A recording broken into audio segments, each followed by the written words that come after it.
It's bedtime now. Close your eyes. And today's story is The Princess and the Giant. Long ago, the King of Scotland died. His cousin, a jealous man, inherited the throne. The new king sent the widowed queen and her 3 daughters to a remote country cottage. They could take 1 cow and their clothes with them. As for food, they would have to survive on what they could grow in their garden. The queen was hard-working and courageous. Once they were settled, she gathered her daughters. Our first job is to gather stones from the moor. We must build a wall to keep the cow out of our garden. Let's get started. Months later, the middle daughter went to the garden to get a cabbage. She ran back crying, "Mother, come look! Someone has taken a whole roll of cabbages." They all rushed out to the garden.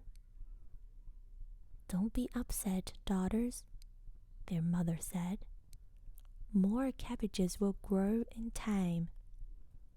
The youngest daughter looked around and said, "Mother, look, there are huge footprints by the wall." "Only a giant could make such huge prints," cried their mother. The girls were angry about their hard work going to waste.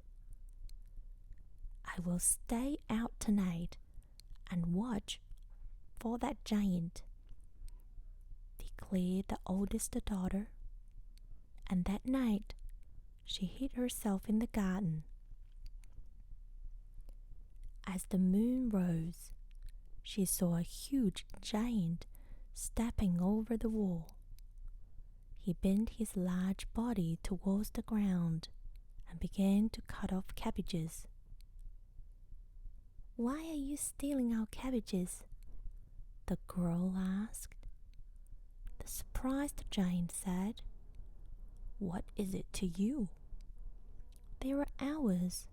Leave our garden," cried the girl. The giant did leave, but first he plucked her like a flower and popped her into his sack of cabbages. Once they arrived at the giant's house, the oldest daughter climbed out of the sack. "Get to work," the giant directed. "Start by driving the cow to pasture, then make the porridge and clean the wool. Later, tried to clean the wool. The girl heard a knock at the door. "Who's there?" she asked. "A traveler in need of a bite to eat," came the reply. "Leave or face the wrath of a giant," she cried. By the time the giant returned, she had ruined the wool and burned the porridge. Furious, he tossed her into the loft. That night, the middle daughter waited up for the giant. She intended to make him give back her sister, but he spotted her, tossed her into the sack, and then picked the cabbages. By the time they arrived at his home, she was nearly smothered. He set her to work cooking and cleaning, just like her old sister. She had a mess of it. He tossed her into the loft, where the sisters hugged each other in relief. That night, the giant found the youngest sister sitting on the garden wall. "Good evening, Giant," she said.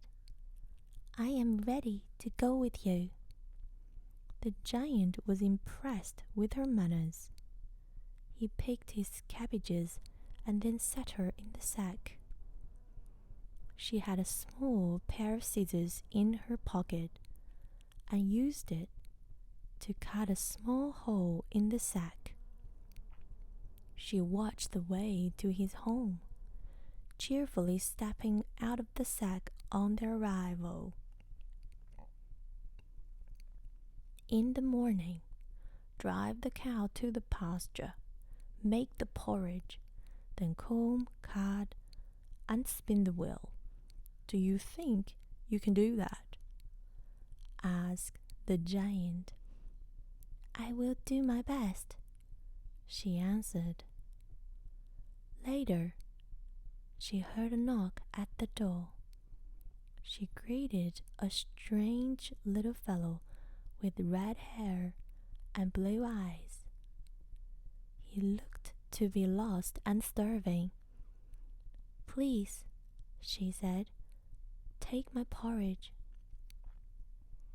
After he had eaten his full, the man saw the wool and said, "Let me repay your kindness."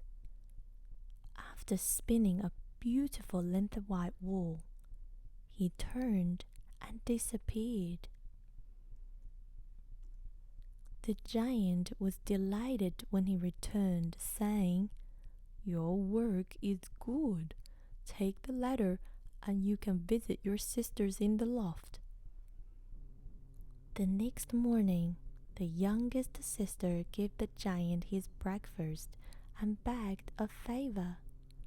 "Please, sir, there's no one left to help my mother. Would you take her a basket of heath for the cow's bed?" The giant was quite charmed by her and agreed. Soon, he was on his way, and she went back to work. That night, he once again praised her work.